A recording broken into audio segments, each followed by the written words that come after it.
आज आपण आईचा 54वा वाढदिवस साजरा करत आहोत. हा दिवस आपल्या सर्वांसाठी खूप महत्त्वाचा आहे.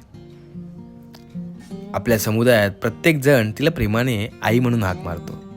ही एक उपाधी आहे जी ती कृपेने आणि उबदारतेने धारण करते. तिचा दयाळूपणा अतुलनीय आहे. ती नेहमीच मदतीचा हात देणारी पहिली असते.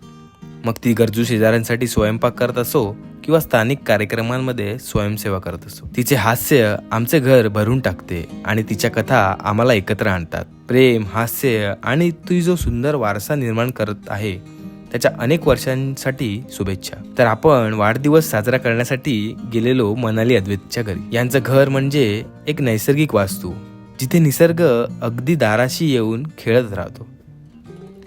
प्रत्येक खिडकीतून तुमच्याशी झाडे संवाद साधण्यासाठी येतात. ती आपसूक माणसाला बोलका करतात. निसर्ग आला म्हणजे तऱ्हेतऱ्हेच्या पक्ष्यांचा आणि झाडांचे दर्शन तुम्हाला इथे घडतं. आम्ही सुद्धा इथल्या वास्तूचा आनंद घेतला. जेवणाचा कार्यक्रम करून, गप्पा गोष्टींसकट आराम करून मूळ विषयाला कधी हात घालायचं असं रियांचं म्हणणं होतं. मग केक कट केला आणि मस्त संध्याकाळ अगदी सुखद हसऱ्या चेहऱ्यांसोबत आपल्या माणसांमध्ये निवांत गेली.